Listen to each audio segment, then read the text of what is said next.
8月份2個荷蘭華人社團民主聯合陣線同埋全荷華人社團聯合會就分別發起咗先後2次嘅示威行動，去到海牙印尼領事館抗議。5月嘅印尼暴亂，我哋亦都同大家報道過，當時引發實際大話。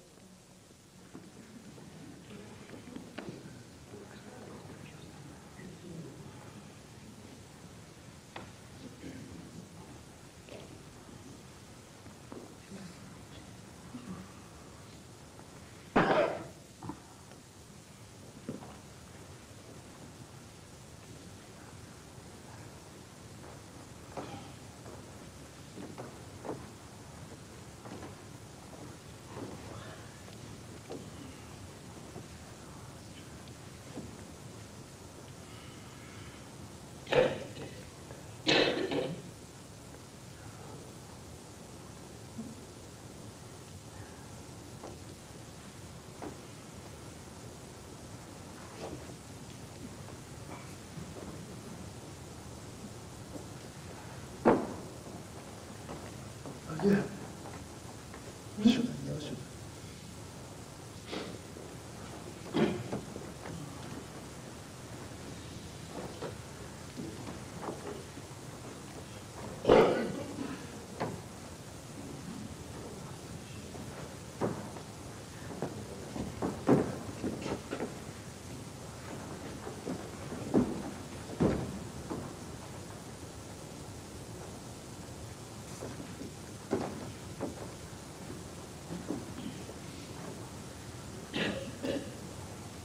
De dokter komt later.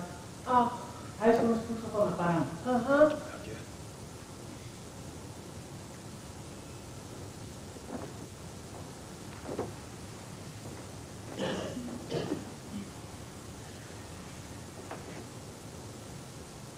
Ziek? Ja.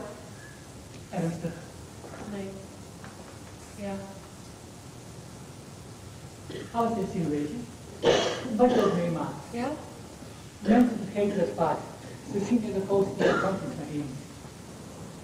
Ik had een oom, en die werd op een ochtend wakker en die kon niet meer opstaan. Iedereen werd erbij gehaald, tot en met een hoge lama en plaza, maar niemand kon hem helpen. Kruiden, wandelbaden, bezweringen, wat ze ook deden, hij bleef liggen. Wat bleek nu? Hij was zijn hele leven boer geweest en had altijd buiten op het land gewerkt. En nu opeens ging hij lezen. En niet alleen lezen, hij ging ook schrijven. Prachtige verhalen over wat hij als kind had meegemaakt. En over hoe de armen zijn, toch gelukkig. Dat soort dingen. Met veel wijsheden. De liggende lama werd hij genoemd. Vanuit de verre omgeving kwamen de mensen naar hem toe om hem zijn raad te vragen. Op een dag kwam de Chinees zijn huis binnen en... Zo zie je maar.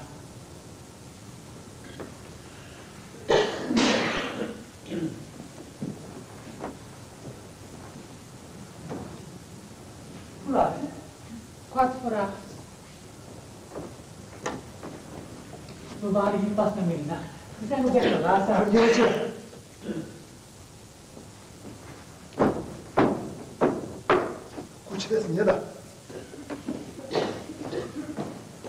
Maar het is toch waar van mijn oom. Dat je maar zo, come on.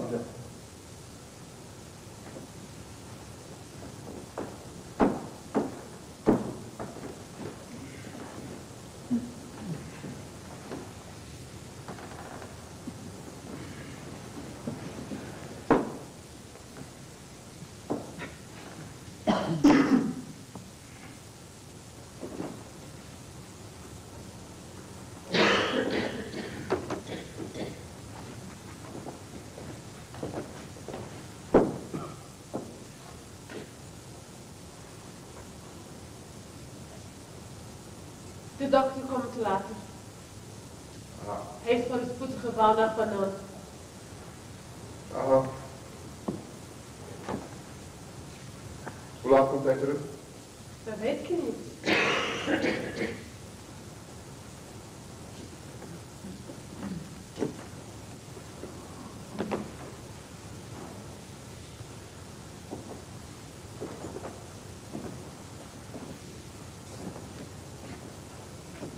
Wachten zij daar ook?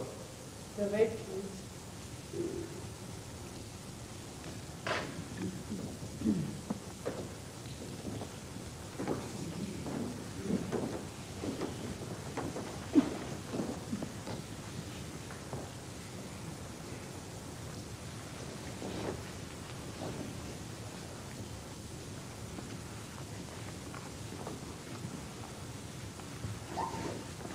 Hebben ze hem geslagen? Wie? Zij, de meester. Welke mensen? Spijker. Ik ben gevallen. Gevallen. Ik was op een rotsblok geklommen om een foto te maken. Waarvan?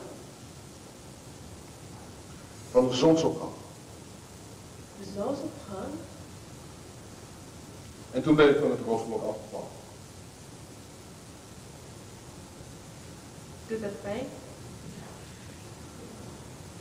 Valt wel mee. Het is vooral lastig, het is mijn rechterhand.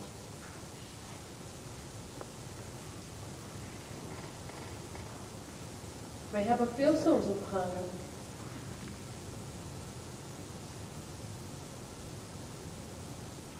Je positie is belangrijk. Als je te laag staat, dan komt je horizon te dichtbij. En als je te hoog staat, dan zie je niet waar je bent. Dat rotsblok had precies de goede orde. Onze zonsopgangen zijn wereldberoemd.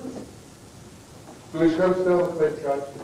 Groene valleien, tijd en jacht op de hoogvlakte, bergen, sneeuw. En daarboven de zon. Maakt u ook foto's? Nee. U praat alsof u er verstand van heeft. Die laat zien knop. Wat zegt u? Dat ding, dat doet het niet. Wie? Maar het is een Coca-Cola-automaat. Dat apparaat is stuk. Hij ziet er niet kapot uit. Ik waarschuw u alleen maar.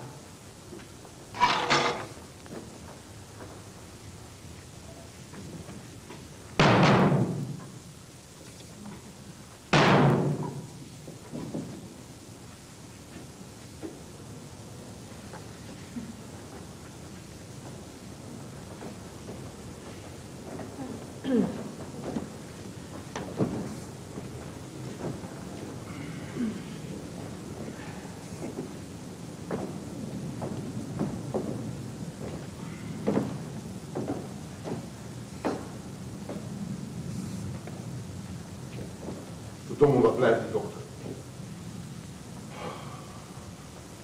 Ziekenhuis zonder dokter. Zou je bij ons niet tegenkomen, alles in dit land gaat op zijn 38ste. Hou je vooruit in Lhasa. In Lhasa beginnen ze het eindelijk een beetje te snappen. Na 40 jaar. Dat het zin heeft om dingen te organiseren, om vooruit te denken, om op tijd te komen. Maar zet één stap buiten Lhasa en je bent meteen terug in de middeleeuwen. Ach, wacht op een dokter die niet komt. En als hij komt, dan zal je zien dat het zo'n simpele plattelandsdokter is, zo'n ongewassen kiespeuk die hem zieker maakt en het is beter van die dokter. Onze dokter is heel Chinees.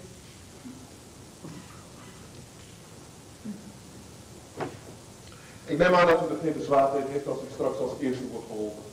Ik werk voor China's Tibet, een officieel tijdschrift. Ik maak een reportage en ik heb een heel programma. Ja, maar dat is Leo. Wij ook. Wij hebben ook een heel programma. Wij moeten straks optreden en we zijn op weg naar Lhasa. We hebben daar een afspraak en we willen graag op tijd komen. En wanneer is die afspraak dan? Over 9 dagen. Tijd genoeg. Niet als je bedenkt dat de weg naar Lhasa hier vandaan 200 kilometer is. Hemelsbreed. Over de weg is het ruim 250 kilometer. Nou, de weg is goed. Ah, de weg is uitstekend. Beter dan, hoe lang hadden jullie ons al in bezet? Wat je doet. Beter dan 40 jaar geleden. Een legertruck doet er nog geen 6 uur over. Tijd genoeg dus. Maar wij lopen. En bij elk dorp is de tijd omdat we daar plat gaan. Plat gaan. Ja. Zo. Gaat er.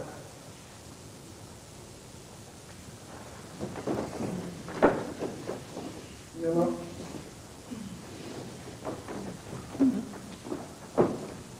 Gaat er.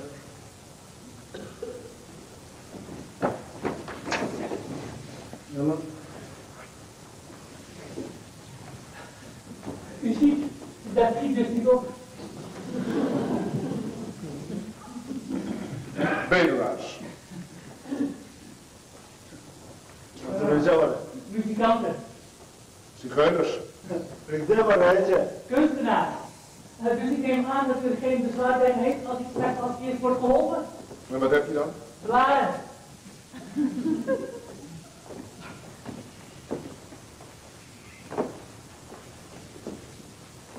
Bloedblaren. De afgelopen dagen te veel kilometers gemaakt. Weinig dorpen en veel modder. En niets geeft van die mooie, volle, ontspoten bloedblaren als natte voeten in kapotte schoenen. Daarom moeten we straks optreden. Om nieuwe schoenen te kopen en om de dokter te betalen. U ziet dus een heel programma. Als je wilt, dan regel ik zo'n plaats voor jullie. Op een lege trip. Dan zijn jullie vanavond nog in Lhasa. Meneer, u bent een grappenmaker. In een legertrip naar Lhasa. Wij lopen lief. Niet alleen het doel is belangrijk, maar ook de weg er naartoe. Het doel en de weg zijn één. In een legertrip naar Lhasa. Dat kan zomaar het laatste zijn wat we van ons horen. Dat was maar een voorstel. Ah, dat weet ik meneer. En ik weet ook dat je het aanbod van een Chinees nooit moet weigeren. Maar toch, ik waag het erop. Sterker nog, ik doe u een tegenbod. Drink, kom. Meneer, u heeft haast. Voor u vervoert de kostbare tijd dat u tussen deze armzare vingers moet wachten. Maar de tijd is niet meer dan een dagelijkse kruipgang van de schaduwen van de bergtoppen onder de oppervlak van de zon. Wij zingen een lied voor u dat u de tijd laat vergeten. Komt erin, we kunnen meneer niet laten wachten. Waarover wilt u dat ik politie hebben? Ik heb liever dat jullie je mond dicht houden. Maar wij zijn zangers. Wat zou ik in zijn mond houden? Ik was een draagzame vuur. En u mevrouw, waarover wilt u dat wij politie hebben? Ik wil niet dat er gezongen wordt. Ik wil dat jullie je kop dicht houden en gaan zitten. Gewoon zitten en wachten. Mevrouw, Zing maar over de berg. over de bergen. Uitstekende keus. Gaat u zitten. Sjoerd.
Dank u.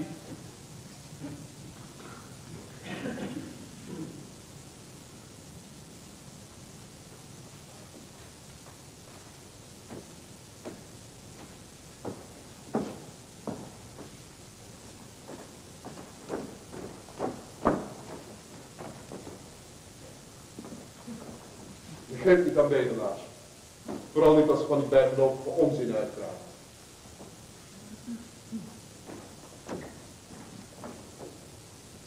Mag ik er even bij?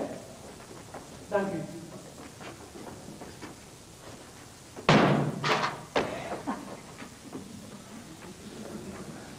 Een mens krijgt wat hij verdient. Trek het niet aan. We bedelen hier al eeuwen. Al lang voordat jullie kwamen. Het is niet jullie schuld. Doorvader. We moeten gaan. Wacht op de dokter. Alles is ingepakt. Alleen de mutsen van de kinderen kon ik niet vinden. Die ligt onder in de kist naast het fornuis. In de kist? Naast het fornuis? Ja. Dit is mijn man. Hij is in die auto.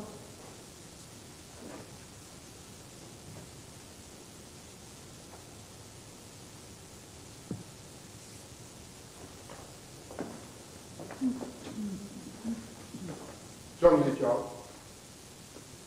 Je gaat op reis. Ja, we gaan logeren bij mijn zuster. Haar zoon gaat trouwen. Gefeliciteerd. Dank u.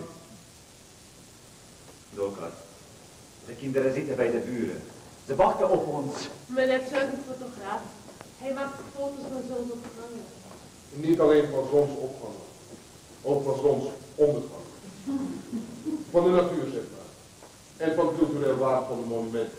Zolang er maar geen mensen op staan. Dolkart, we moeten echt gaan, anders halen we het niet vandaag. Mijn man is onderwijzer. Op een school. Dolkart. Hij verdient niet veel. 700 yuan in de maand. Maar we wonen gratis. In een van de huizen voor de onderwijzers bij de school. En onze kinderen hoeven geen schoolgeld te betalen. En mijn man krijgt tussen de middag en maaltijd. Dus al met al. Kijk daar. En daarnaast heb ik dan nog een winkeltje. Met van alles. Noedels, thee, suiker, koekjes, chocola, zeep, Chinese sigaretten. Dolkart, de kinderen... Zitten bij de buren. Wij zijn moderne Tibetanen. Onze kinderen spreken Chinees. Ze schrijven zelfs Chinees. Dat leren ze op school van mijn man. Hij heeft gestudeerd aan de hogeschool van Shigatse.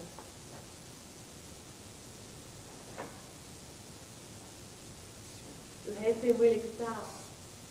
Het spreken gaat nog wel, maar het schrijven. Hoe laat het tegen tijd dat de Chinees taal heeft, denk ik? Duizenden. Tegen de tijd dat je die allemaal geleerd hebt, is de kindertijd voorbij. Kent u die allemaal? De meeste. Mijn man kent ze allemaal. Allemaal is niet mogelijk. Hij heeft ook gestudeerd. Ja. Aan de Universiteit van Peking. In Peking. Daar is mijn man geweest. Ah, Met school. Heb je het hem zelf gezien? Ik ben in Peking geweest. Met school.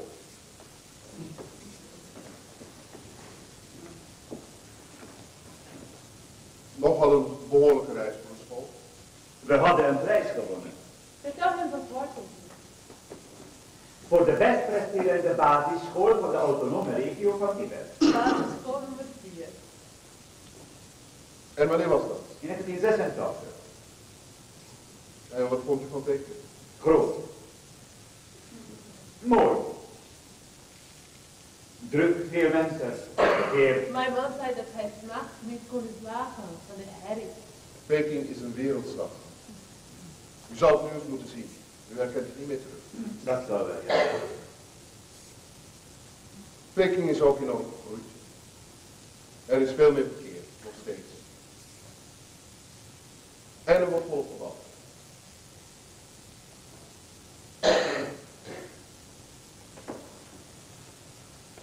Uw vrouw is ziek, wilt u niet naast haar gaan zitten?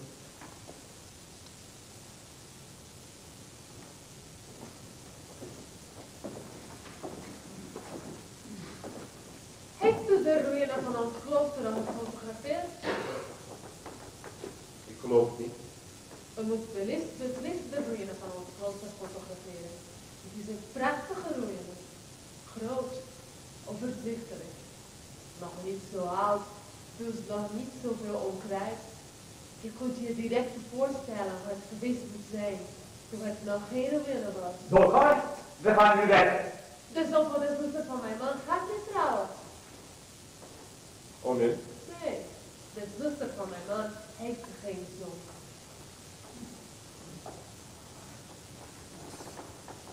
Juist, ja. Maar mijn man wil dat ik met hem meega. Omdat hij niet wil dat ik mijn kind laat weghalen. Dolkar, wat willen deze mensen helemaal niet weten? Dus u gaat helemaal niet op reis? Jawel. Als het aan mijn man ligt wel. Hij wil op reis. Maar India.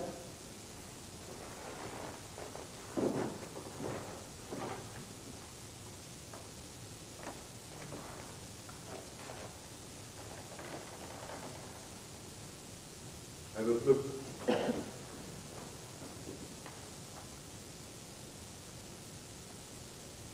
Ik geloof niet dat het zo verstandig is dat u mij dit allemaal vertelt. Het klopt toch niet, meneer? Ik bedoel, mijn vrouw is inderdaad zwanger. Maar dat is niet de reden dat we op reis gaan. We gaan naar mijn zuster, dat is de reden. En ik had in mijn hoofd dat dat was omdat haar zoon ging trouwen, maar ik heb me blijkbaar vergist. Een mens kan zich toch vergissen. Ik heb mijn zuster ook al lang niet meer gezien. Dus gaan wij op reis. Gewoon omdat ik mijn zuster weer eens wil zien.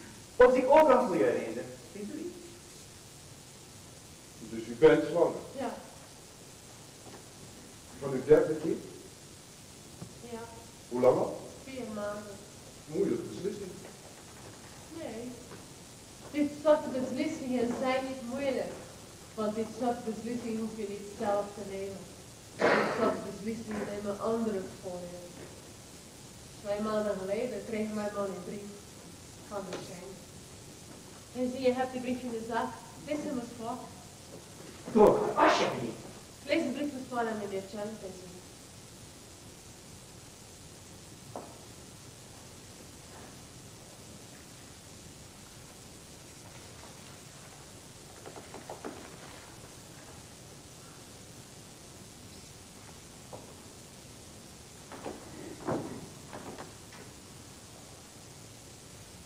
Geachte meneer Jalko,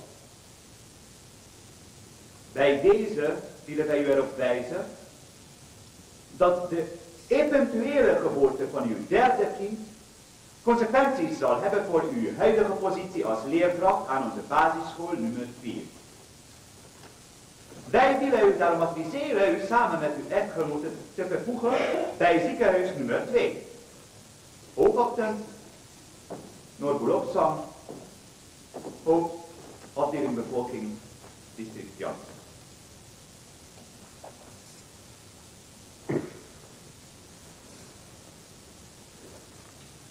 Mijn man wil mij verbieden mijn kind te laten weghalen. Mijn man, die zijn hele leven al zijn best doet een prijs te winnen voor de best aangepaste Tibetanen van Tibet. Mijn man, die collage is heeft gestudeerd aan de hogeschool van Chicago. Die beter Chinees spreekt dan de Chinezen. Beter Chinees schrijft dan de Chinezen. Beter Chinees denkt dan de Chinezen. Die man is nu op zoek naar de mutsen van de kinderen. Mutsen zullen er in de kist naast het fornuis liggen. Mutsen die we nooit dragen, omdat ze de Tibetaanse zijn.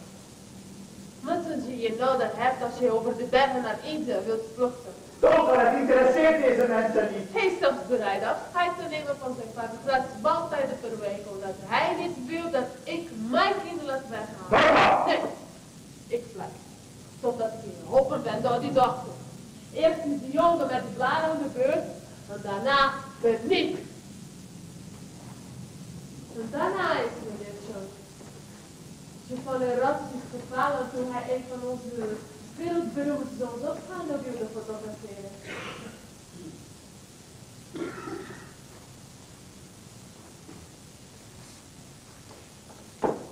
Uw fototoestel is toch niet beschadigd worden? Nee. Gelukkig maar. Hij zit in de metadijzen met al die videolijntjes. En die pinocchio en kijkt glaasje. Het is een Yasika. Japans. Maakt prachtige foto's. Stelt automatisch scherp. Heeft een zoom van 35 tot 140. Zoom? Dat klinkt als een beide zoom. De zoom, dat is dat je de lens zo draait dat iets wat veraf is, dat je dat van dichtbij kan bekijken. Ik zal het u laten zien. Gaan we het dan kijken? Doe dat kijken maar.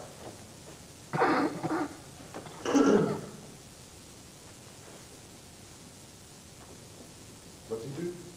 Ik zie een wit met groene muur, met een raam.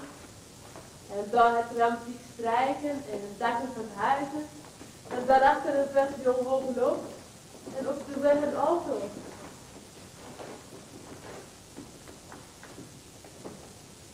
Richt u eens op die auto.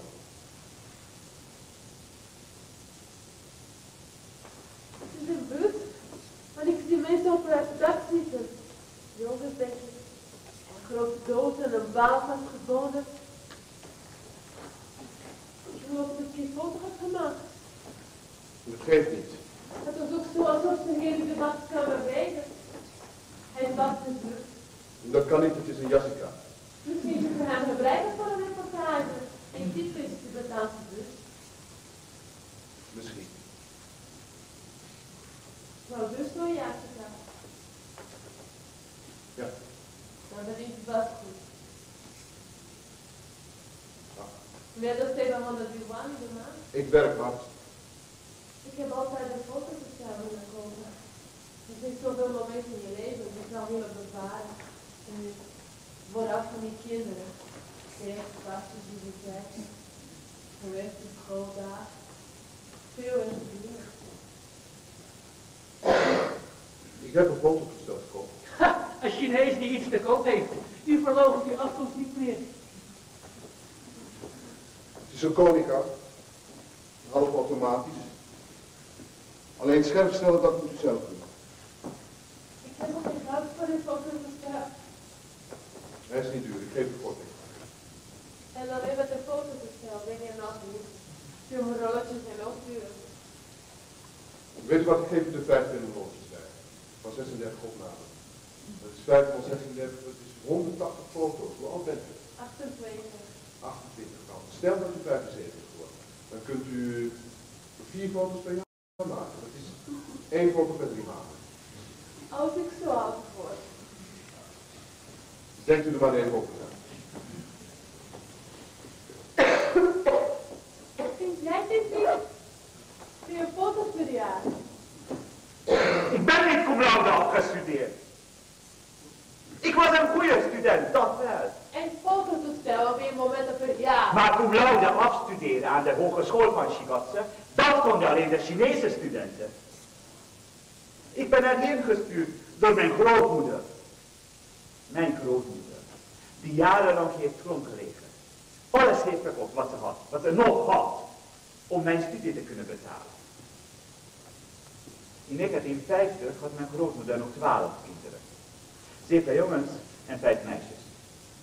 17 jaar later had er nog maar 4 kinderen. Slechts 1 zoon is er min of meer natuurlijk doodgestorven. Hij verdronk bij het zwemmen. De anderen zijn allemaal omgekomen door geweld. Bedolven onder de puinhopen van hun kloosters. Gedood toen hun dorp met de grond werd gelijk gemaakt. Haar jongste dochter is op het erf voor de boerderij van mijn grootmoeder verkracht door een toevallig passerend bataljon en daarna afgemaakt.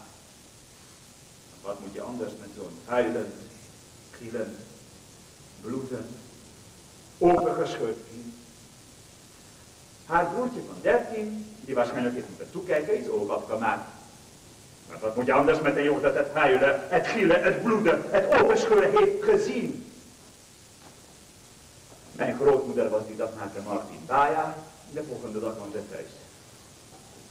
En vond haar 2 kinderen liggen in hun eigen bloed. Aangevlogen door de vogels, die hongerig en ongeduldig vast met de begrafenis waren begonnen. En dan was er nog mijn vader. Mijn vader was de brani van de familie. De zoon die niet was deugde. Hij was al jong van huis weggegaan. Had overal baantjes gehad. En was uiteindelijk ver boven zijn stand getrouwd. Met een meisje. Uit een aristocratische familie. Met haar geld. De rest had hij niets. Met haar geld had hij een importzaak opgezet in Lhasa.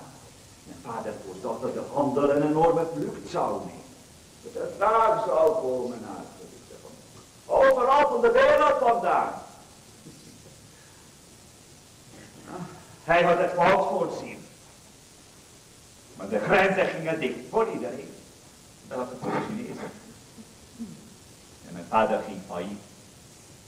Hij stelde mijn moeder en mij, ik was toen één bij haar familie, en sloot zich aan bij het verzet. Het gewapend verzet. Ongewapend verzet. Als je bedenkt met wat voor loesdepoten. De geweren waren zo oud dat het elke keer spannend was aanwerken, kon de kogel eruit zou komen. 2 jaar is mijn vader uit handen van de Chinezen gebleven. Heeft hij patrouilles in hinderlagen gelokt. Controle bestoken met zelfgemaakte granaten. Toen werd hij opgevat. Zoals ze uiteindelijk allemaal worden opgevat. Hij werd verhoord en gemarteld en veroordeeld tot levenslang. Opgesloten in Dapchi. De familie van mijn moeder zag nieuwe kansen onder de Chinese bezetting. Alleen niet met een schoonzoon in de gevangenis. Dus heeft mijn moeder zich in 1962 van mijn vader laten scheiden. Een half jaar later is ze hertrouwd. Haar tweede man komt met haar geld. Dat valt hij niets. Met haar geld en onder Chinees toezicht een zaak opzetten. Ik werd in 1965 naar mijn grootmoeder gebracht. Mijn moeder was in verwachting. Ik was te veel.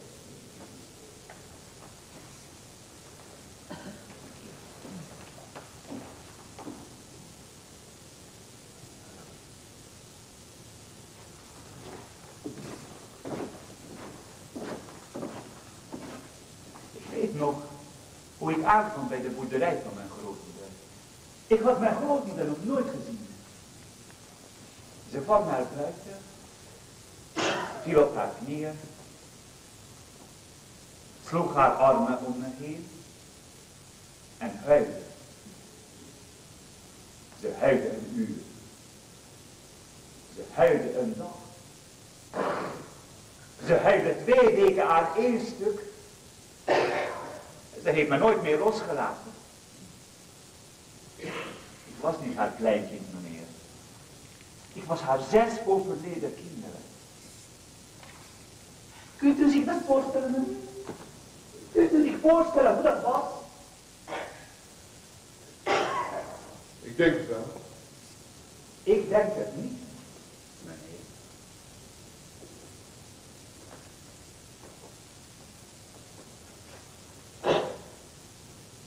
Mijn grootmoeder had nog maar 1 reden om voor te leven.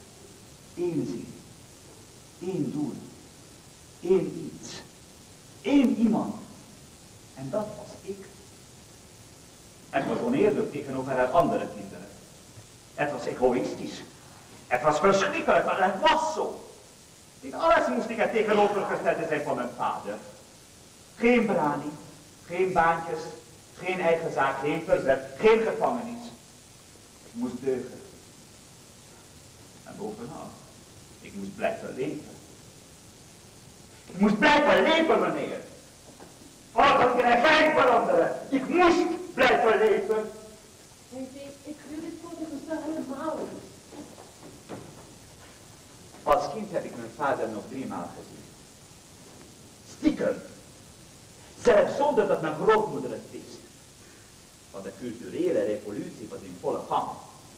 En als erachter kwamen dat je contact onderhield met gevangen familieleden, werd je ook daarvoor gestraft.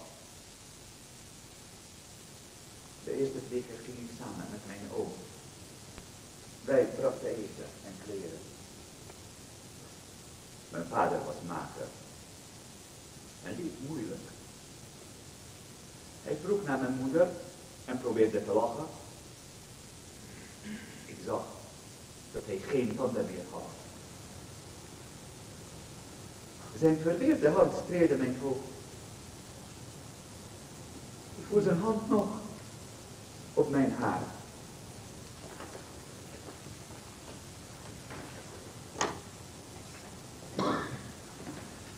De laatste keer ben ik alleen geweest. Ik was nu 9 jaar. Zonder mijn oom was het raar. Ik schaamde me. We zochten naar dingen om over te praten. Toen mijn vader vroeg hoe het met ons ging, wat ik deed, loog ik. Ik wou hem vragen of hij mijn hoofd weer wilde aaien, maar ik durfde niet. 3 maanden later, in de zomer van 1967, kreeg mijn grootmoeder bericht dat mijn vader gestorven was. Een natuurlijke dood, stond er in de brief. Zij heeft niet gehuild.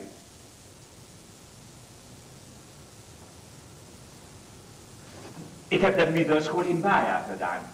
Mijn grootmoeder heeft Chinees geleerd om mij te kunnen overhoren.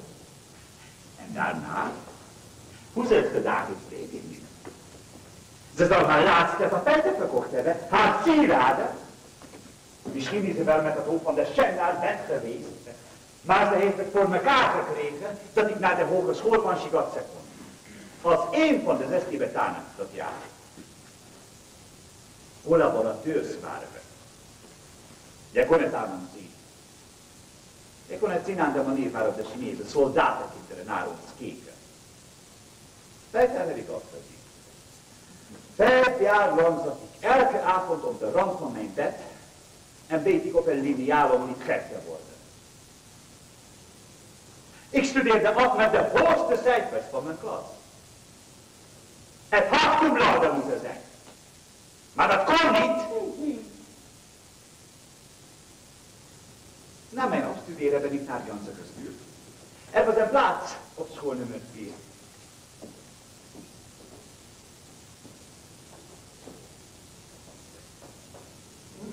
Ja, Dolkhout. Laten we dat fototoestel kopen. Met 5 fotorolletjes erbij. Mooie momenten hebben we nog in ons leven. De mooie momenten stapelen zich op. En de eerste 4 mooie momenten van dit jaar kunnen we meteen vandaag fotograferen. Foto 1. Dolkhout ligt op de behandeltafel. De ronding van haar voorspoedig groeiende buik is goed te zien. Foto 2. De jonge, bekwame Chinese arts vult met een speciaal ontworpen, handige lange klemtang de punters uit de buik van Dolkhout. Foto 3. Dolkhout lag gelukkig naar de dokter die de bloederige foetus nog even aan de moeder laat zien. De gaten van de tand in het kleine hoofdje zijn duidelijk waarneembaar. Foto 4. De jonge, bekwame Chinese arts gooit de foetus in een roestvrij stalen vuilnisbak met voetpedaal, waarvan de inhoud zo water dat de efficiënt naar Chinees voorbeeld opgezette vuil op haar dienst van Janssen zal worden geleefd om buiten de stad te worden gestopt op vuilstofplaats nummer 1. Nee! Hoe is het vervloekte foto's van je? Dat heb ik nog niet uitgegeven. Reken het uit nu! Reken het uit! We kunnen ze laten uitvergroten bij de One Earth Service. We hebben het sinds kort.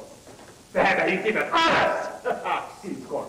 En van lijst hebben ze in een mooie houten lijst. En we hangen ze boven ons bed, hè? Hebben we het erover gehad? Ja, en ik heb toen gezegd wat ik nu weer ga zeggen en wat ik morgen altijd zal blijven zeggen. We pikken mijn kind laten afmaken! Het is ook mijn kind! En het ergste is dat jij het wilt doen, omdat je geen afscheid kunt nemen van dat stomme, onbenullige toekijkje van je. Waar je de hele dag op je lingerie ziet te kleppen met de Chinese vrouwen. Terwijl jij de hele dag op je lijn eet ziet om Chinese kinderen Chinees te leren. Ik had geen keus. Hoe vaak moet ik je dat nog zeggen? Ik had geen keus. En ik wel dan. Ik geef je een keus, de enige keus die er is. We gaan nu naar huis. We pakken de munten van de kinderen, we pakken onze rugzak en we vertrekken. Je bent niet eerlijk. Eerlijk? Ik ben niet eerlijk. De wereld is niet eerlijk. Heb ik de wereld gemaakt? Nee. Kan ik de wereld veranderen? Nee. Nou, mooi. Dan moet ik dus niets meer te doen. Alleen met verdijst houden en doen alsof ik gelukkig ben. Het valt me mee dat je de kinderen niet hebt meegenomen. Ja, dokter, het is niet alleen bij abortus waar ik voorkom, maar ook dat binnenkort de positie van hoofd van de school vakant komt. En mijn man is daar dus niet voor. Alleen, we hebben 2 kinderen. 2 kinderen mag, dat weet ik. Maar een schoolhoofd met 1 kind is net een beter voorbeeld. En u weet ook dat een klein detail vaak het doorslag geeft in een sollicitatiegesprek. Dus dan wil ik u vragen of u geen pilletje heeft. Of een drankje. En wat vindt u, dokter? Zal ik onze jongen houden of een meisje? De Chinezen vinden Tibetaanse jongetjes vaak gevaarlijker dan meisjes. Maar daar staat tegenover dat meisjes die zomaar opeens kunnen voortkomen. Wat vindt u? Waarom laat uw vrouw niet met rust? Rust? Ik ben natuurlijk maar een buiten. Jullie hebben ons leren tellen. Ik vind dat uw vrouw op een onredelijke manier onder druk zet. U vindt mij onredelijk. Heb ik er nog niet genoeg verteld? Moet ik u soms ook nog vertellen wat er met mijn neven en nichten is gebeurd? Ik respecteer uw verdriet, meneer. U heeft het niet makkelijk gehad. Dat. Maar wie heeft dat wel? Uw vrouw is hier de enige die begrijpt dat de tijden veranderd zijn. Mijn vrouw begrijpt wat vaker dingen die ik niet begrijp. De wereld is niet oneerlijk, de wereld is veranderd. En voornamelijk ten goede als je kijkt naar wat we nu hebben in vergelijking met 40 jaar geleden. Zoals? De auto. Je doet nu in de dag waar je vroeger in de maand over deed. We hebben geen auto, meneer. Te duur. En de televisie. Je kunt thuis de wereld bekijken. We hebben geen televisie, meneer. En geen ijskast, en geen wasmachine, en geen computer. Allemaal te duur. Maar het komt wel, u had bijna een foto gestuurd. Ik betwijfel. De mens is toch zoveel meer in staat vandaag de dag. We hebben op de maan gestaan. De maan die ik zie uit het raam van onze slaapkamer ziet er nog net zo uit als de maan die mijn grootmoeder 100 jaar geleden zag uit het raam van haar slaapkamer. Er schijnen inmiddels een paar voetstappen op te staan, maar die zie je niet. Maar de voetstappen zijn dus wel verschil. De wereld wordt toch open. De mens wordt toch vrij. Het was vroeger toch ondenkbaar dat je geboortegrond verliet. Vroeger trouwde je met een meisje uit je eigen dorp. Als die je allemaal afwezen, dan trouwde je met een meisje uit een dorp verder. De wereld is zoveel groter geworden. Of misschien moet ik eigenlijk zeggen, zoveel kleiner. Voor ons was de wereld precies groot genoeg. Zelfs hier, waar we nu zijn, in de wachtkamer van ziekenhuis nummer 2 in Yangtze, midden in Tibet. Wat staat er in de hoek? Een Coca-Cola-automaat. En ik zal het u nog sterker vertellen, meneer. Ik heb een broer in Amerika. Uw vader had het goed voorzien. De grenzen zijn overgegaan. Ik geloof niet dat mijn vader dit voor ogen had toen hij naar Gaza verhuisde. Verandering is als het verleggen van een liefde. Dat gaat gepaard met veel arbeid, zware explosies en grote rotsblokken. En om 400 ton van water voor een akkers te voorzien, moet je soms 4 ton van het water veroveren. Waarmee u goed praat dat ik mijn derde kind moet laten wegmaken. Overal ter wereld is er geboortebeperking. In Amerika, in Europa. Hier in China is het misschien wat strenger geregeld. Maar vergeet niet dat 3/4 van onze bevolking nog eenvoudig is. Die begrijpt niet dat je niet 10 kinderen moet maken. Dan heb je regels nodig. We zijn trouwens strenger voor onszelf dan voor onze minderheden. Wij mogen nog maar 1 kind, jullie nog altijd 2. Dit land moet aan de toekomst denken. Het heden is het verleden van de toekomst. De Chinese wet verplicht u niet om niet meer dan 2 kinderen te nemen. U heeft het volste recht om te doen wat u wilt. Het district adviseert u. Een derde kind krijgt geen naam, geen geboortedag, geen papieren, geen rechten. Een derde kind kan niet naar school als het wil leren, niet naar het ziekenhuis als het ziek is, niet werken als het geld nodig heeft.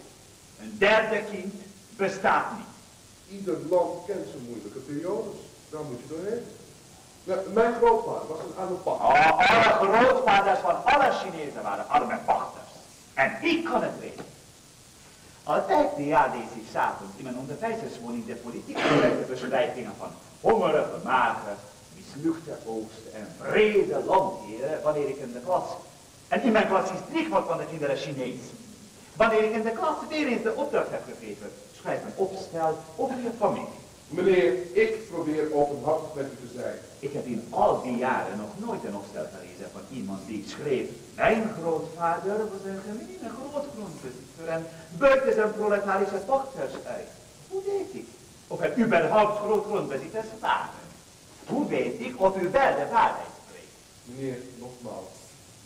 Ik respecteer uw verdriet. En ik geef toe dat u het niet makkelijk heeft gehad. Maar ik zal het prijsstellen als u op mij mijn verhaal niet doet. Ah, als ik propaganda wil horen, meneer, dan ga ik naar een Chinese bank. En dan leen ik tegen de hoge rente geld en dan koop ik er televisie. Ik geloof niet dat u zich realiseert dat ik eigenlijk al op weg had moeten zijn naar het dichtstbijzijnde politiebureau. Om daar te melden dat de heer Ted Sint-Jouko, leerkracht van de basisschool nummer 4, voornemens is om samen met zijn gezin op illegale wijze het land te verlaten. U gaat er gewoon maar.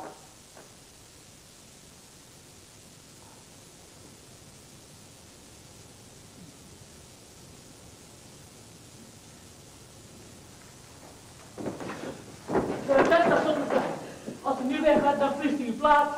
En er heerst veel momenteel griep, kinkhoest, mazelen, depressies. Het viel ons al op weg hier naartoe. Veel kwakkelende mensen. Niet waardering, wat zeiden wij tegen elkaar op weg hier naartoe? Wat dat zo? Dat zal het tijd van het jaar wel zijn. Er kunnen elk moment nieuwe patiënten binnenkomen en als u nu weggaat, dan verliest u uw plaats, moet u straks nog langer wachten. En dat zal zonde zijn, want u heeft al zo'n druk programma. En wie bent u? Ik ben die jongen met die bladen. Die straks het eerst aan de beurt is. Mijn naam is Daniel. Ik ben muzikant. En ik ben samen met mijn vriend Sering op weg naar Lhasa. Bedelaars. We zijn wel reizen. Kunstenaars. Wij gaan optreden bij de Choton. Het grote festival dat volgende week begint.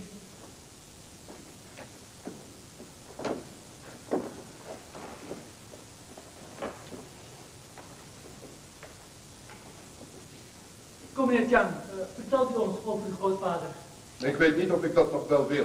Hij is beledigd. U bent niet beledigd. Voor iemand die niet beledigd is, ziet hij er behoorlijk beledigd uit. Meneer Chang is niet beledigd en meneer Tenzin houdt zijn mond en luistert. Net zoals wij allemaal. Omdat we hier toch allemaal moeten blijven wachten tot de dokter komt. En omdat we allemaal razend benieuwd zijn naar het verhaal van meneer Chang.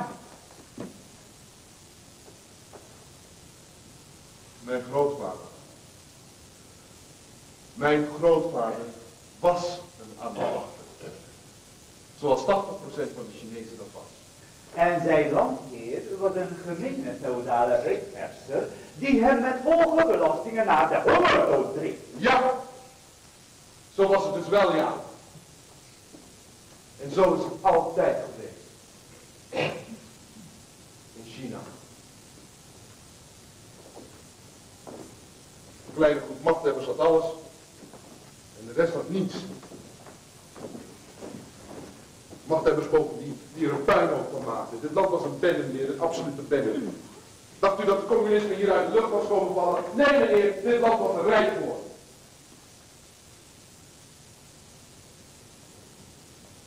Mijn grootvader, later kon ik mee, mijn grootvader woonde voor de oorlog in een klein dorpje buiten Yukon. Nog vreselijke dingen meegemaakt? Zin. Daar zitten we toch op te wachten. Op hoofdstuk 2 van het opstel. De verschrikkelijke ontberingen van de boerenklasse. Waarom doe je zo? Vergeet u mijn mama net, Chen. Hij is anders nooit zo groot. Ja, vergeet u mij, meneer Chang. Ik ben anders nooit zo groot. Yukao! Mijn grootvader heeft als soldaat van de Kuomintang tegen de Japanners gevochten. Na de oorlog tegen de Chinezen. De communisten bedoel ik. In 1947 is hij met zijn halve garnizoen overgelopen naar het Rode Leger. Nadat hij 15 jaar soldaat was geweest. Is hij eervol ontslagen. Gedecoreerd als held van de Volksrepubliek China. En dat was hoofdstuk 3. Met een medaille op de borst keert onbevriend welgemoed naar huis terug. Waar zijn vrouw en kinderen trots en gelukkig op hem wachten. Een sprookje. Jammer dat die muzikant er niet een gevoelig melodietje bij speelde. Dat had het effect versterkt. Waarom huilt het dan, meneer Krokodil? Omdat ik verdomme al 40 jaar mijn kop hou. Omdat ik verdomme eindelijk wil weten hoe het zit daarom. Uw grootvader, als ik vraag hem al, heeft hij veel mensen gedood? Het was oorlog. Ook ongewapende burgers. Als het nodig was wel, ja, denk ik. Het was niet zomaar een oorlog. Het ging om het voortbestaan van ons volk. Het was nodig om de feodale heersers, de onderdrukkers en uitbuiters uit te roeien. De moraal, toch nog een hoofdstuk 4. Hadden we ze dan beleefd moeten vragen om weg te gaan? Misschien wel, ja. Dat hebben we trouwens gedaan. Altijd al zijn er in China spontane protesten geweest en petities ingediend waarin werd gevraagd om versoepeling van regels en wetten. Het volk heeft recht op leiders als ze luisteren. Oh, zoals de studenten op het plein van de Hemelse Vrede in 89. Het lijkt alsof de studenten toen hun zin niet hebben gekregen, maar er is wel degelijk dat ze van luisteren. U zegt het. Dus uw grootvader heeft met zijn mededochters een petitie ingediend bij de land. Ik denk dat mijn grootvader gelukkig was in die tijd. Onze landheer was veel eigen. De grond niet erg vruchtbaar. De belastingen waren hoog. Maar je was niet anders gewend. Soms moet het volk eerst de waarheid in de ogen leren zien. Soms moet het volk eerst leren zien dat het eigenlijk in erbarmelijke omstandigheden leeft. Zoals de Tibetanen. Precies. Ik snap het. U zegt dus dat een volk kan denken dat het gelukkig is, maar dat het, als het daar goed over nadenkt, leert zien dat het eigenlijk heel ongelukkig is. En dat ze dan ook leren zien dat de leiders, die ze gehoorzamen en respecteren, eigenlijk oplichters zijn, die ze uitbuiten en doof houden. Zo is het. Het is alleen zo vreselijk, jongen, dat er voor al dat leren zien weer zoveel nieuwe leiders nodig zijn. Hij doet het niet. Wat zegt u? No, hij doet het niet. Ik doe het niet. En dat apparaat is kapot. Maar het is een Coca-Cola automaat. Ik waarschuw u alleen maar.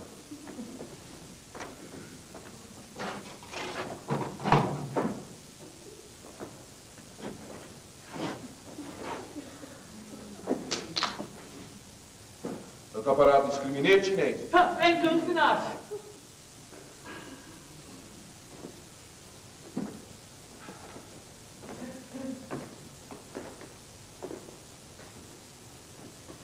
Na de revolutie kreeg mijn familie grond. In collectieve eigendom. Mijn grootvader werd lid van een comité dat erop moest toezien dat de oogstdoelstellingen werden gehaald en dat de opdrachten van de partij werden uitgevoerd. In de 70 jaren konden mijn broer en ik naar de middelschool in Yukao gaan. U maakt een grote sprong in de tijd. Ja, dat klopt. Ik sla wat over. De 60 jaren, de culturele revolutie.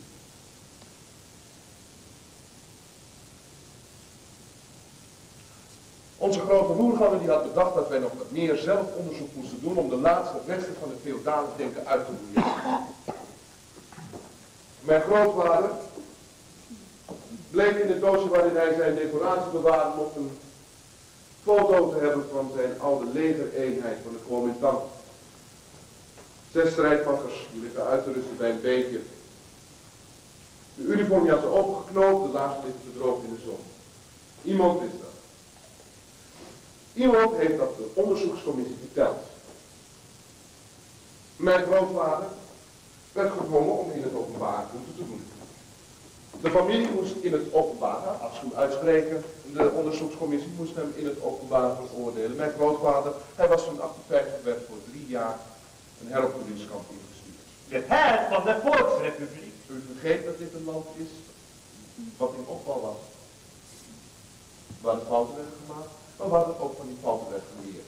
Onze leiders hebben zich trouwens al lang gedistanceerd van de periode. Daar hebben we hier dan waar weinig van gemerkt.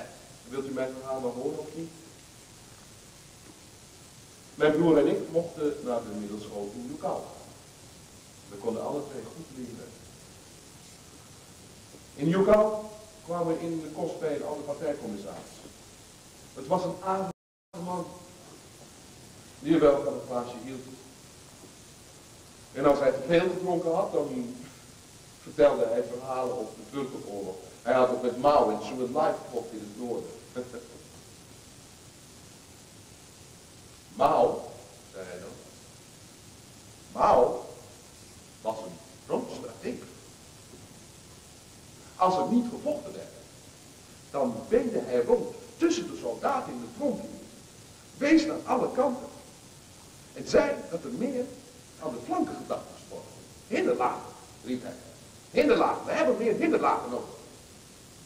En zodra er 1 schot gelost werd, dan werd hij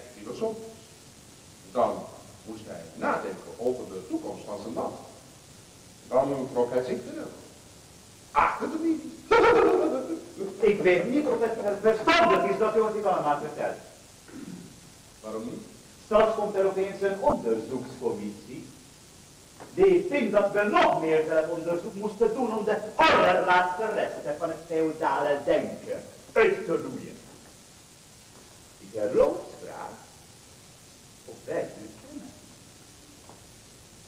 Meneer Chang, de fotograaf, wat voor iemand u dan kent? Of u wel eens iets heeft gezegd over de grote roerganger. Mao is dood. Maar zijn partij niet. Het is niet zijn partij. Het is de partij van het volk.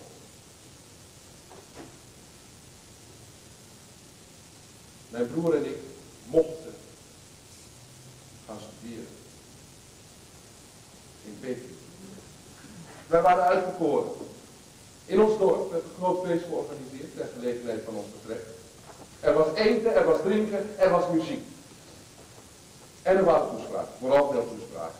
De voorzitter van de landbouwcommissie hield een toespraak. Waarin hij de kracht van de zonen en dokters van het volk prees, terugblikte op de ontberingen en de verworvenheden van de laatste jaar. Jullie vergat natuurlijk het feit waarin de kantjes ervan af hadden gelopen. En jullie namen iedereen succes wensen. Zoiets, ja.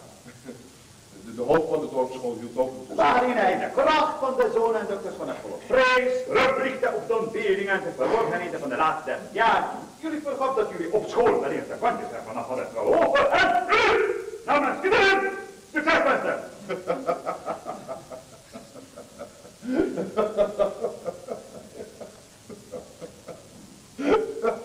U kent ons goed. Het lijkt wel alsof u erbij was. De volkscommissaris van de provincie hield de toespraak. De voorzitter van de jeugdbond hield de toespraak. We hebben nog een kwartier gedanst. Studeren in Peking. Wij mochten studeren in Peking. U bent er geweest, meneer. Kunt u zich voorstellen hoe dat was voor iemand die nog nooit buiten Yukon was geweest? Mijn broer die ging luchtvaarttechniek studeren. Ik waterbouwkunde. We zouden als ingenieurs bijdragen aan de toekomst van ons land. Helaas liep ik de kantjes er nogal vanaf. Ik genoot van de grote stad. Had een baantje als ober in een restaurant. En na 2 jaar kon ik van een medestudent een oude camera overnemen. Die kon ik graag. Dus mij doet het verkopen. Nee, zij is ICO. Europees. Een primitief toestel. Nee, zij is ICO. Europees. Een primitief toestel. Je moest alles met de hand wegen. Nog geen spiegelreflex. Maar haarscherp. En toen wist ik het. Ik ben naar de kunstacademie gegaan. Mijn ouders schreven alarmbrieven, ik schreef vaak geruststellende brieven terug. Maar ik ben fotografie gaan studeren. In 90 ben ik afgestudeerd. En sindsdien werk ik als fotograaf. Nou, de rest weet u. De rest weten we, ja. Nu helpt u uw land als fotograaf. En maakt u haarscherpe foto's van de culturele waardevolle monumenten van het grote Chinese moederland. Haarscherpe foto's van zegeningen van communisme. Haarscherpe foto's van zonsopgangen. Ik kies mijn onderwerp niet zelf. U gelooft het allemaal, hè? U gelooft echt dat het allemaal waar is. Dat u het niet met z'n allen in bent gezegd. Dat de grote roerganger uw collectief een groot oor heeft aangenaaid. Ik geloof in vooruitgang. Voor een Chinees bent u best aardig. Wist u dat? Dank u. Voor een Tibetaan bent u best slim. Dank u. Uw ogen staan ook niet zo dik bij elkaar. Bij veel Chinezen staan de ogen zo dik bij elkaar dat je niet weet naar welke je moet kijken. Als het een scheer kijkt. Als het niet alleen naar jou kijken, maar ook nog iemand anders in de gaten houden. Die zich kunnen verlinken, want verlinken is een nationale sport. U stinkt ook minder dan de meeste Tibetanen. De meeste Tibetanen die stinken zo verschrikkelijk dat je keel het samenknijpt. Soms denk je dat ze het expres doen, zo stinken. Zodat je nooit lang met ze kan praten, omdat je anders hoofdpijn krijgt. Gaat kokhals en moet overgeven. Want als je niet lang met ze kan praten, dan kom je er ook niet achter hoe stom ze zijn. Hoe aardig, almachtig, stop! Heren, alstublieft. Na 40 jaar kunnen we op zijn minst samen in een wachtkamer op een dokter wachten.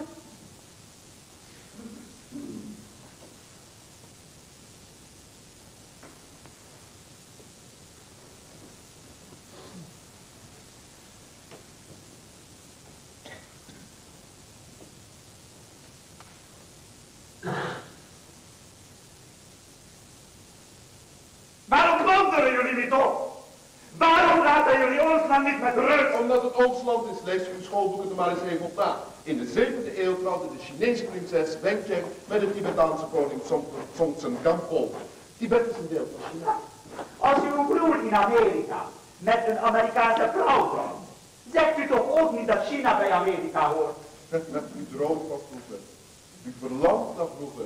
U verheerlijkt de tijd waarin 90% van de bevolking krom lag om 10% in beelden te laten En leiden. allemaal waren we doodongelukkig. Ja, maar gelukkig hebben jullie ons leren zien hoe doodongelukkig we waren. Meneer Tenzin, meneer Chang, is het nou 40 jaar geleden was dit een achterlijk land. Nou en 40 jaar geleden was de hele wereld een achterlijk land.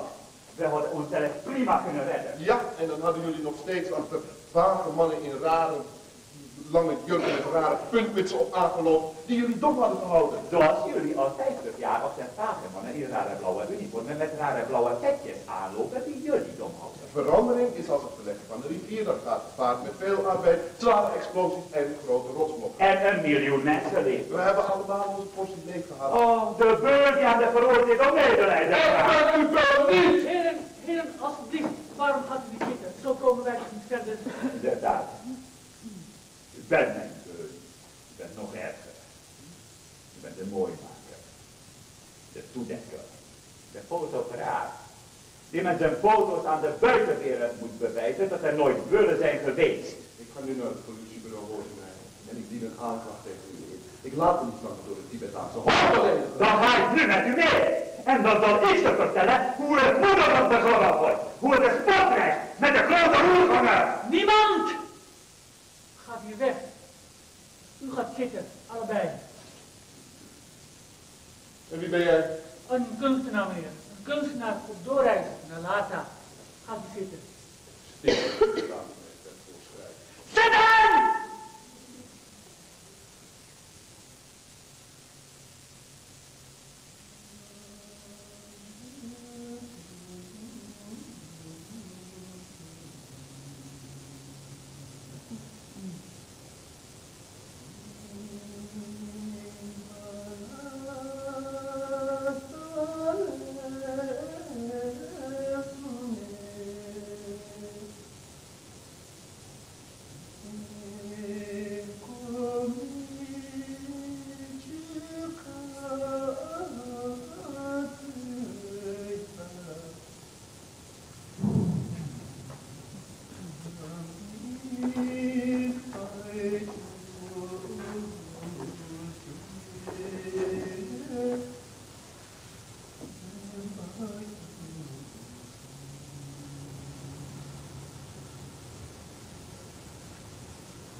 Hij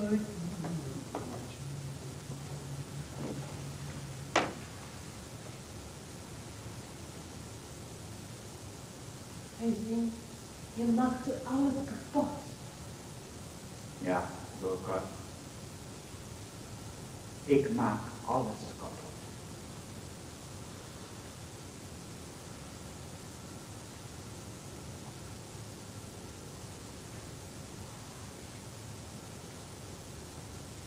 Waar blijft die dokter? Ja, waar blijft de dokter? Die dokter blijft wel weg. Ja, hij blijft erg lang weg.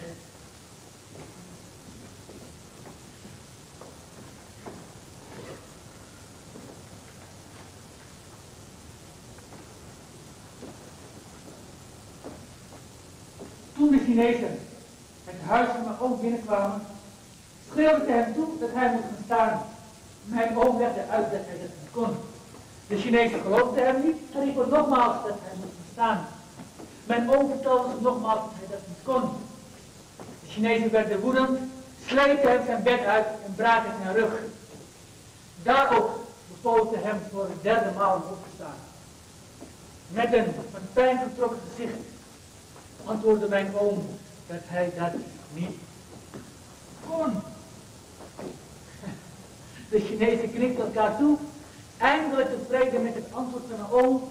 Ze gingen weg en lieten hem verder met rust.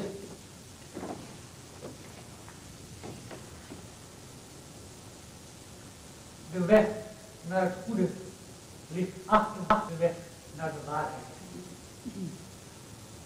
Want hoe kunnen wij de waarheid echter kent vele vermommingen en heeft nog wel eens een gebroken rug.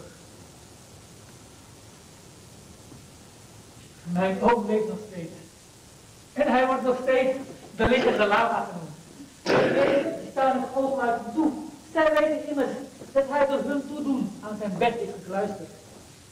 En mijn oom is niet haatdragend tegen de Chinezen. Net zoals een blinde niet boos wordt als je hem zijn bril afpakt. Ja. De reden vindt vaak dat ik te veel praat. Dat ik praat wat ik loop. Te wild, te woest, met te veel armzwaaien. Een loop waar je bladen van krijgt. Nog steeds ook komen er mensen vanuit de verre omgeving naar mijn oom toe om hem zijn raad te vragen. Mijn oom wordt dan het bed en al naar buiten gedragen en voor op de steltjes bij het huis neergezet. De mensen gaan rond hem heen op de grond zitten. Mijn oom kijkt hem rond en zegt dan: begin. Waarom wilt u uw kind laten weghalen? Als ik het niet doe, verliest mijn man zijn baan, moeten mijn kinderen van de school af. Moeten doen, als we de waarheid kennen. Dan raken wij ons huis kwijt. En wat met de man? Die vindt dat ze het niet moet doen. En is er ook iemand die vindt dat het wel moet doen? Wat is dit voor onzin? Ik vind dat ze het wel. En wie bent u? Ik ben Chang Lechang.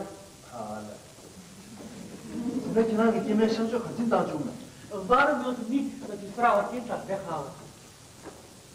Grootende geloof dat ik in leven zou blijven. Maar wat heeft dat voor zin als ik vervolgens mijn kinderen laat doodgaan? Maar als u uw kind houdt, hebt u geen baan meer, geen huis. Dat klopt. Hoe overleeft u dan? Naar India, naar Dharamsala, naar de Dalai Lama.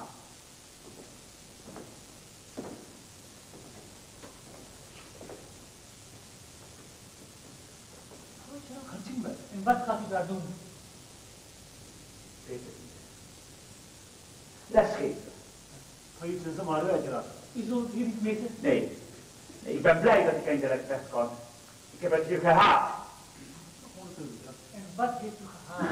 De Chinezen. Hun taal. Hun manieren. Alles wat ze hier gedaan hebben. Tot en met de lelijke flatgebouwen die ze overal in de grond hebben gestampt.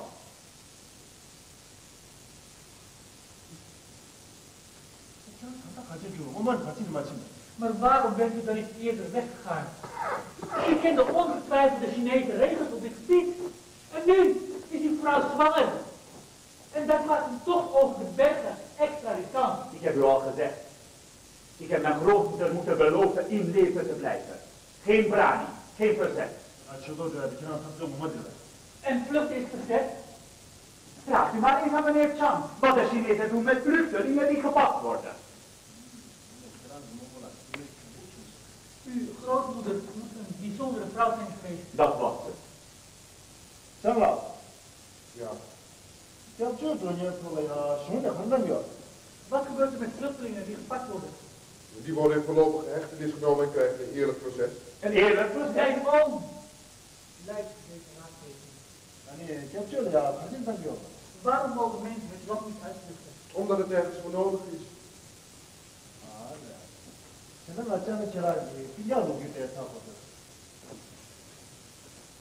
Ik ben zo benieuwd naar uw broer. Mijn broer? Vertelt u ons iets over uw broer? Mijn broer heet Wotan en woont in Amerika. Hij studeert daar. Nee. Hij werkt daar. Nee.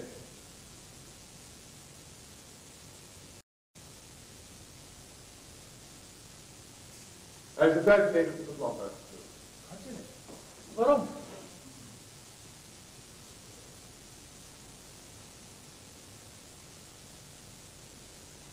Omdat hij een van de studentenleiders was bij de opstand op het plein van de Hemelse Vrede. En dat heeft u niet in de problemen gebracht? Nee!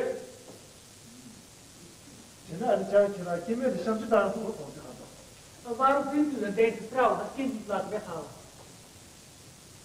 Dat heb ik net al gezegd. Omdat ik denk dat geboortebevestiging een goed instrument is om te zorgen dat straks iedereen in het land een toekomst heeft. Goed. Mooi. Mijn oom denkt na over wat hij heeft gehoord. En hij zegt,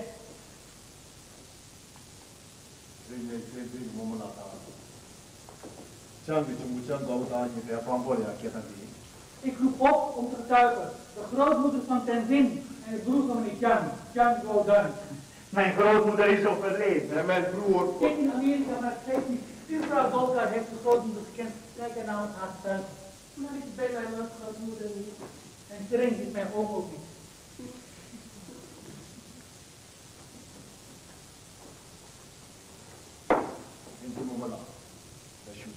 Grootmoeder van Tenzin, gaat u zitten.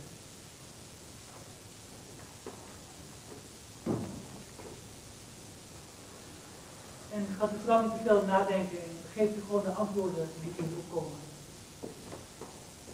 Wat is dit voor onzinnig spel? Wat proberen jullie te bereiken?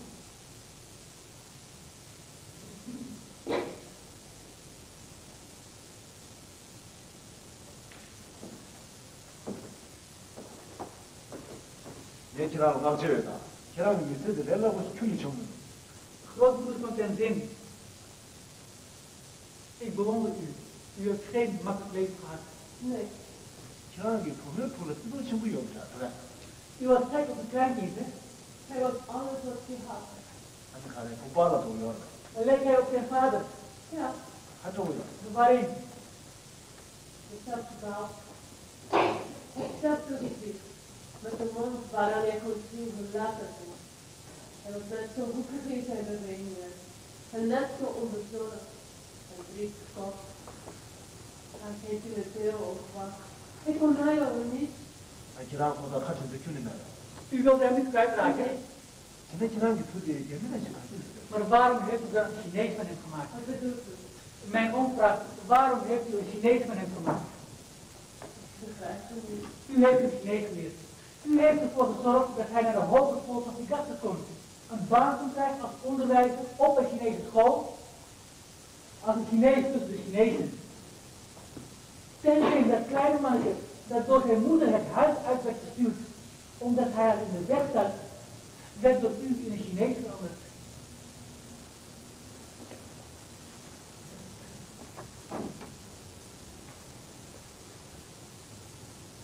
nadat de Chinezen u van bijna al uw kinderen hebben beroofd u zelf aan uw kleinkind. Ik had het best met hem voor.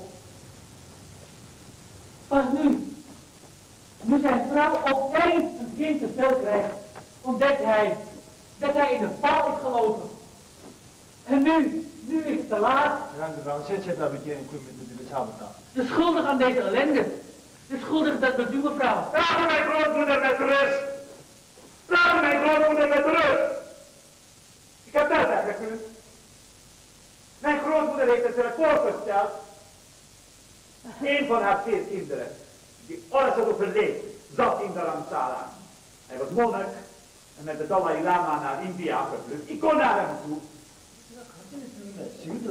Waarom bent u dan niet weggegaan? Durft u niet? Jawel, ik durfde wel. Waarom bent u dan niet weggegaan? U haatte ze toch, de Chinezen? Ik weet nog dat ik ze als kind zag in Lhasa. Met hun blauwe uniformen, hun blauwe petten.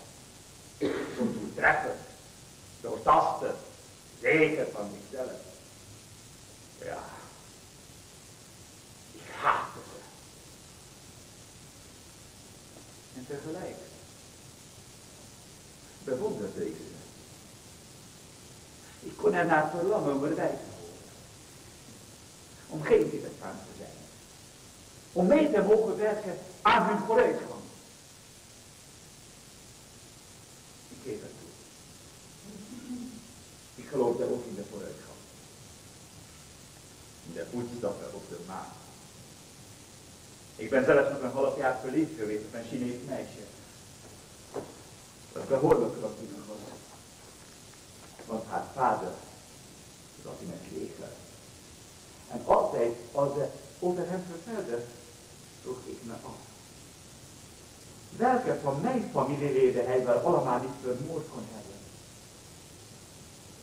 Als ik op school de telefoon opnam, noemde ik nooit mijn naam. Omdat ik dan hoopte dat ze dachten dat ik Chinees was. Ik viel daar niet weg. Het plannetje van mijn grootmoeder is te goed gelukt. En mijn vrouw heeft gelijk. Ik verdien een prijs voor de best aangepaste Tibetaanse Tibet. Maar waarom wilt u dan nu opeens wel weg? Uw vrouw doet precies wat ze moet doen. Ze laat haar derde baan weghalen. Om uw baan niet in gevaar te brengen. Ik was ook boos toen ik hoorde dat ze zwanger was. Dat ik was zwanger! Zwanger! Waarom moet je zo nodig zwanger worden? Waarom moet je zo nodig met me naar bed? Ik ben je man, ik hou van je.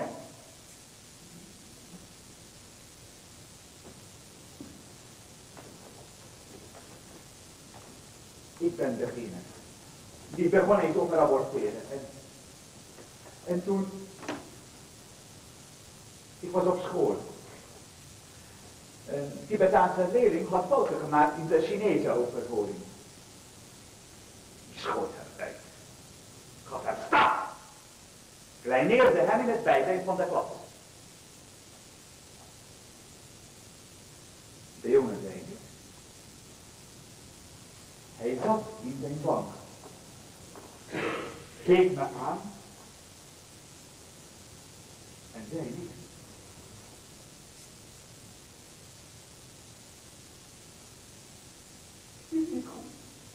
Dit kan niet goed zijn. Dit mag niet goed zijn. Hebben jullie nog niet genoeg gehoord? Stopt het dan nooit? Stopt het dan helemaal nooit? Ergens moet ik nog een keer een grens trekken.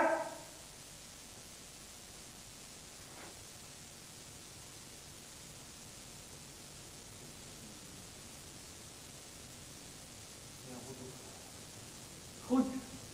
Mooi.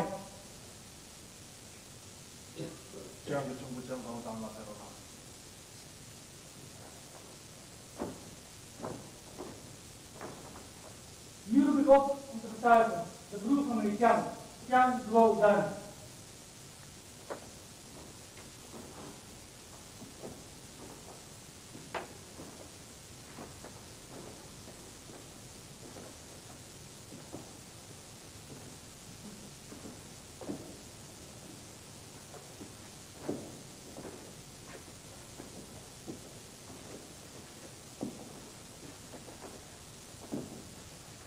Django dan. Meneer Django dan. Gaat zitten.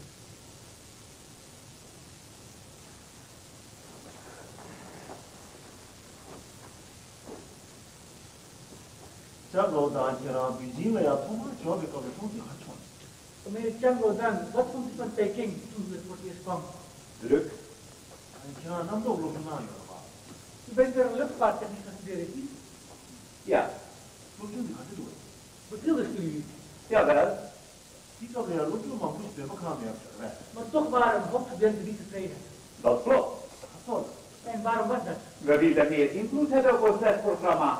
Dan gaat het voor 2 keer aan, dan hebben we niet meer. En bent u naar u geluisterd? Nee. Dan lopen we met een hoortje helemaal. En toen begonnen de studentenacties. Ja. En die net je nou je weg. Waarom u meedeed? Ja. Je net je nou dan die komt met hun ja, lopen we met een hoortje helemaal. Die net je nou je weg. En tenslotte stond u ook op het plein van de hemel tevreden. Ja. Dat je nou kunt doen met je wat, dat is ook heel goed. Wist uw broer dat u meedeed met de protestdemonstraties? Nee. En dat je nou de grootje helemaal is, dat we houden je maar wacht. Toen krijg ik ook niet dat u werd opgepakt. Nee. Ja, natuurlijk wist ik dat wel.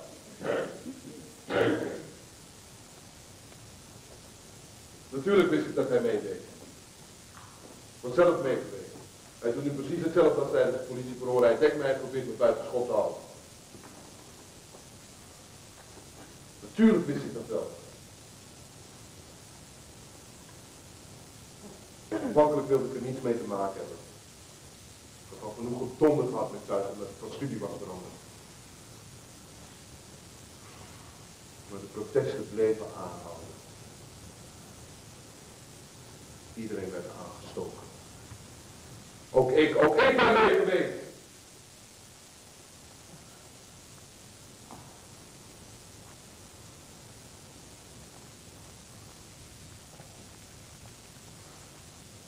Het plein van de hemelse vrede.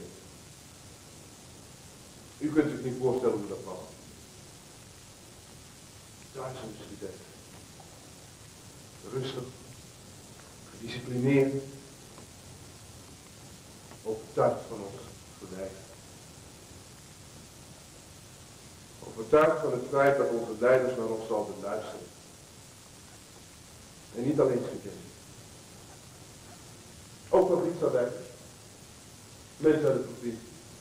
Die dagenlang hadden gelopen om ons te steunen. Wij voelden ons zo sterk, zo puur, zo de stem van het volk.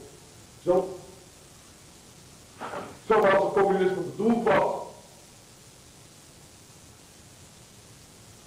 Ik maak foto's.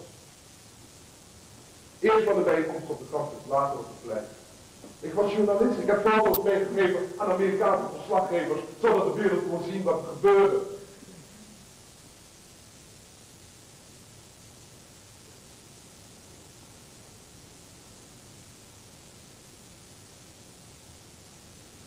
En mij werd ik door 2 agenten in Burger thuis opgewacht. Ze zetten me in de auto en brachten me naar het commissariaat van volksvoorlichting. Ik moest een half uur wachten in de gang. En ik werd een groot kantoor binnengelaten met in het midden een houten bureau. 2 dagen daarvoor had ik 3 foto's naar een bevriende fotozaak gebracht om te laten ontwikkelen. Op het bureau lagen mijn foto's. Op groot formaat afgedrukt, op glanzend papier. De ambtenaar was vriendelijk. Hij complimenteerde me met de foto's. Prachtig vond hij ze. Scherp, mooi van compositie. Hij bleef ook van al mijn eerdere foto's afdrukken te hebben. Een heel album had hij liggen. Hij bood me een baan aan. Als fotograaf. Afwisselend werk door het hele land. Ik mocht natuurlijk weigeren.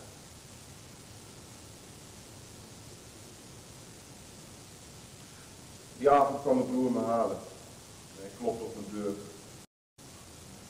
En riep. Liedjouw. Liedjouw, kom. Het is tijd. We moeten gaan.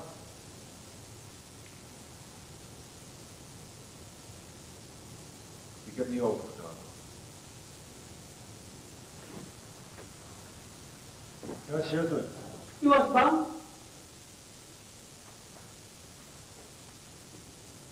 Ik heb gekozen voor een verstandig plan.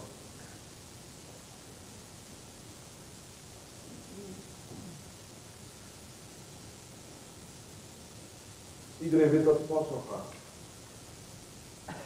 De regering had op tegen naar betekenis geroepen. Op alle kruispunten stonden de tanks en vrachtwagens.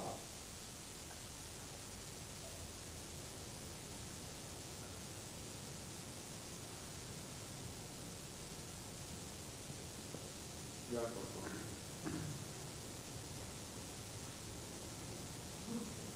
Ik was doodsbang.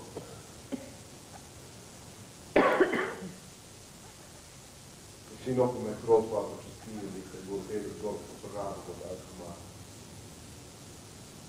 En spuug. En schop. Ik zie hoe mijn vader met opeengeklemde kaart en zijn vader op de rugstafel stond. Vanwege de foto.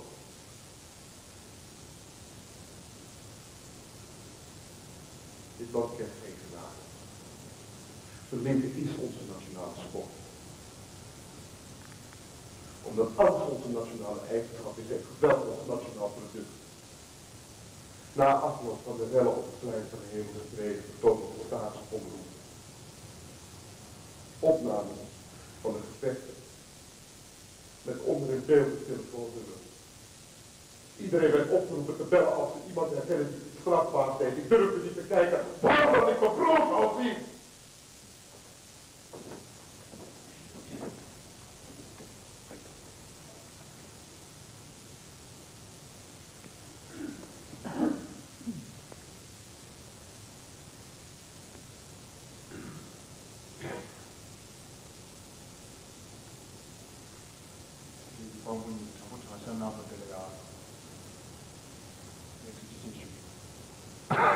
Wij danken de getuigen voor hun eerlijkheid.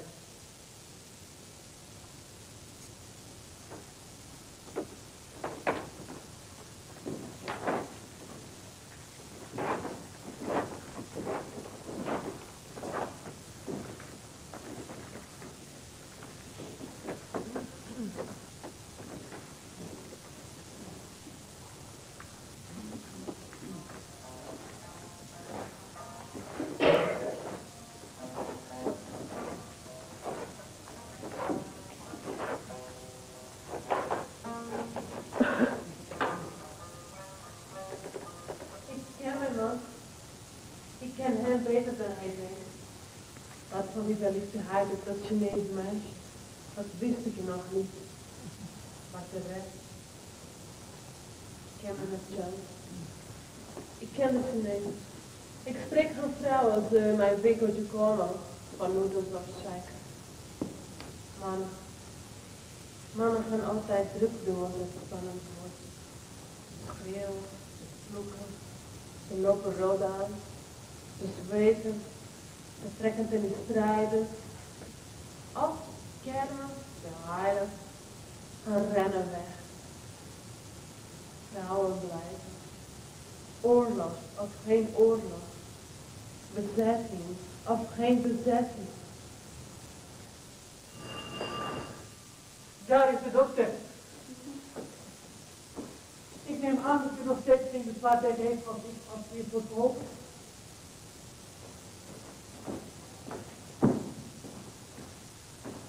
Laat aan.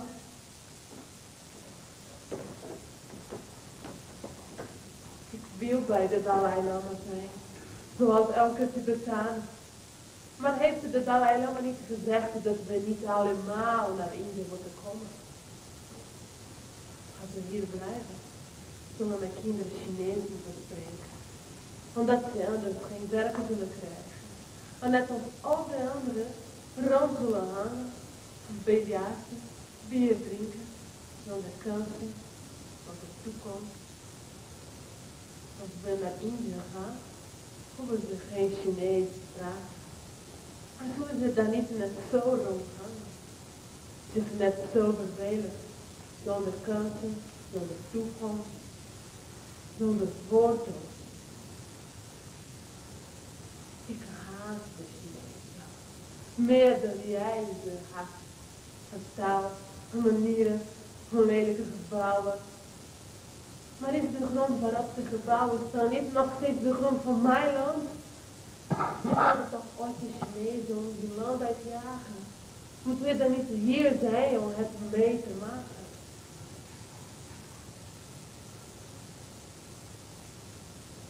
Ben ik in de fles van moeder? Omdat ik hou van het land waar ik woon. Omdat ik er tegenop zie mijn kinderen mee te zullen naar een land waar ze niks meer te wachten staat dan hier. Ben ik niet een egoïst? Dat ik nog een derde kind wil. En diep van mijn eigen geluk.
Ik ben Loka.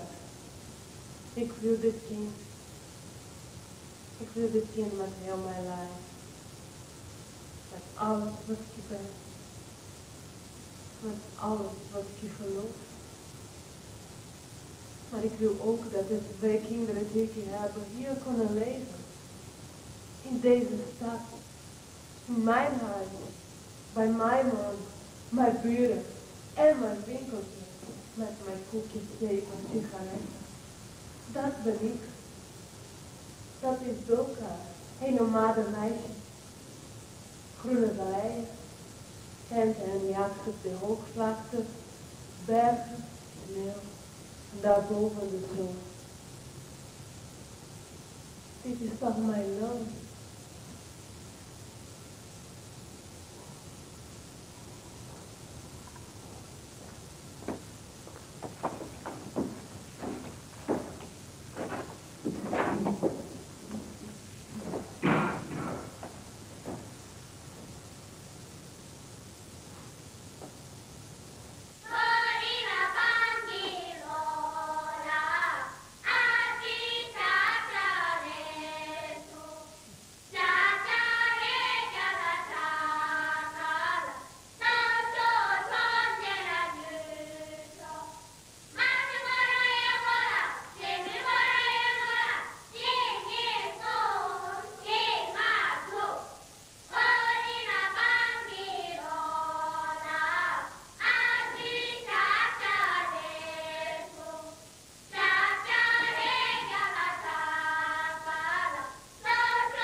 Thank